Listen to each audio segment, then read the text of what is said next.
करते थे। और जब रात होता था वो घर में जाकर भोजन कर लेते थे और सवेरे ही सबको जगने से पहले वहां पहुंचता। तो गांव समाज में चर्चा होने लगा कि हमारे गांव में एक प्रसिद्ध महात्मा आए हैं, हमें दर्शन के लिए जाना चाहिए। एक एक करके लोग जाने लगे, कुछ भेंट चढ़ाने लगे। जो भी चढ़ाने के लिए आते थे थोड़ा सा रखते थे और लौटा देते, कहते मुझे इसका आवश्यकता नहीं। इसलिए करके समाज में चर्चा होने लगे कि ये बड़े त्याग महात्मा है। अब वह राजा को भी पता चला कि हमारे नगर में इतने पहुंचे महापुरुष आए हैं तो हमें भी दर्शन के लिए जाना चाहिए। जब राजा जाएंगे तो खाली हाथ तो जाएंगे नहीं, अपनी क्षमता अनुसार सामग्री लेकर जाएंगे। कुछ रुपया पैसा भी ले लिए, कुछ सोना चांदी भी ले लिए, कुछ भोजन का सामग्री भी ले लिए और वहां पर चढ़ा करके साष्टांग प्रणाम। वह जो महात्मा का वेश धारण किए हुए थे, सबका तो जो भी व्यक्ति चढ़ाने के लिए आते थे थोड़ा थोड़ा रख लेते। राजा साहब ने सबका सब लौटा दिए, ले गए, इसका मुझे कोई आवश्यकता नहीं है। राजा साहब के मन में हुआ, जो सुन रहे थे बहुत त्यागी महात्मा है, बड़े पहुंचे महापुरुष है, सच में आज पता चल गया। जब वह राजा साहब लौट करके घर चले गए तो दूसरे दिन वही बहुरूपिया राजा के दरबार में आए और कहने लगे राजा साहब की जय हो, राजा साहब की जय हो। तो राजा साहब ने कहा, अरे किस बात की जय हो, जरा बताओ तो।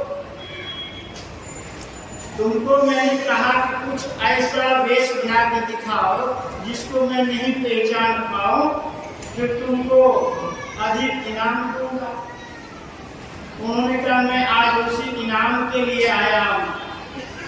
राजा साहब ने कहा जब से तुम गया दोबारा तो कभी नजर ही नहीं आया, तुम्हें इनाम किस बात की। तो वह बहुरूपिया ने कहा कि कल आप कहाँ गए थे, मेरे पास ही गए थे ना, जो इतना भेंट चढ़ाने के लिए। राजा साहब ने कहा क्या तुम ही था जी? बोले मैं ही था। तो इतना सामान जो तुम्हारे पास मैंने लेकर गया, लिया क्यों नहीं? उन्होंने कहा महाराज सामग्री धन रुपया अधिक जरूर मिलता मुझे, लेकिन यह साधु के नाम पर कलंक हो जाता कि अच्छे अच्छे साधु भी ढोंग करता है। आज मुझे कुछ दीजिए या नहीं दीजिए, लेकिन जिस वेश को मैं उस वक्त धारण किया था, मेरा दायित्व बनता था कि उसको ठीक ठीक निभाना। अभी हम लोग सुन रहे थे पाठ के माध्यम से, नर्तन सम नहीं कवन उदेही। कहते यह मानव का जो शरीर मिला हम लोग को, यह ईश्वर परमात्मा को बहुत बड़ी कृपा हुई है जो आज हमें मानव का शरीर मिला है। जिस शरीर को पाने के लिए महापुरुष कहते हैं कि देवता लोग भी ललायत रहता, क्यों? वह तो देवलोक में रहते हैं, फिर यह मानव शरीर पाने के लिए क्यों ललायत रहते हैं? तो संत महापुरुष ने कहा कि देहस्था सर्व विद्याश्च देहस्था सर्व देवता देहस्था सर्व तीर्थानि गुरुवाक्य में लभ्य। यह शरीर में परमात्मा ने ऐसा व्यवस्था किए हुए है, इस शरीर से जैसा लक्ष्य बनाएंगे वैसा स्थान को प्राप्त कर लेंगे। अगर इस जीवन में सच्चे सद्गुरु मिल जाए, सच्चा ज्ञान मिल जाए, उसको अपने जीवन में धारण करके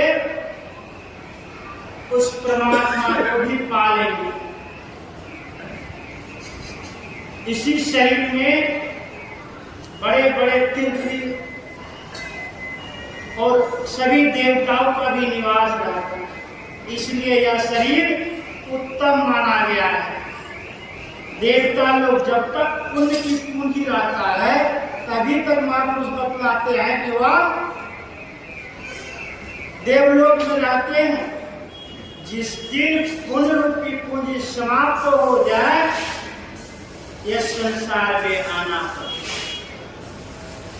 महापुरुष ने कहा, तुलसी तत्मत स्वर्ग पर करे खखार, नर्तन दुर्लभ देव को सब कोई कहे पुकार, सब कोई कहे पुकार, देव दे ही नहीं पाए। ऐसे मूर्ख लोग स्वर्ग की आस लगाते। संत महापुरुष स्वर्ग की इच्छा नहीं करते। यह इतना उत्तम शरीर है, इसीलिए वह पौरुषिया भी अपना मर्यादा को नहीं तोड़ने की। तो हम लोग को भी चाहिए, जो इतना अनमोल शरीर मिला है, जिस शरीर को भगवान राम ने अपने मुख से बड़प्पन किया है कि बड़े भाग मानुष तन। मानव हम लोग कब बनेंगे? मानव का हमें अभी चोला मिला। जिस प्रकार गाय भैंस चराने वाले व्यक्ति को अगर डॉक्टर की पोशाक पहना दिया जाए, वह डॉक्टर का काम नहीं कर सकता। प्रोफेसर की पोशाक पहना दिया जाए, वह कॉलेज में लेक्चर नहीं दे सकता। उसी प्रकार मानव का चोला मिला है, लेकिन जब तक हमारे अंदर मानव का गुण नहीं आएगा, अभी हम लोग मानव नहीं करेंगे। इसीलिए संत महापुरुष कहने की कृपा किए, संत शरण जो जन पड़े सो जन उदरन। जो संतों के सानिध्य में आ जाते हैं, संत सद्गुरु का ज्ञान को अपने जीवन में धारण कर लेते हैं, तो शरीर तो सबका छूटता, किसी का सदा नहीं रहा है, रहेगा भी नहीं, लेकिन वह संस्कार नहीं छूटता है। वह संस्कार नहीं छूटता है और मानव का शरीर में ही ले आता है और भजन करने का अवसर मिलता है।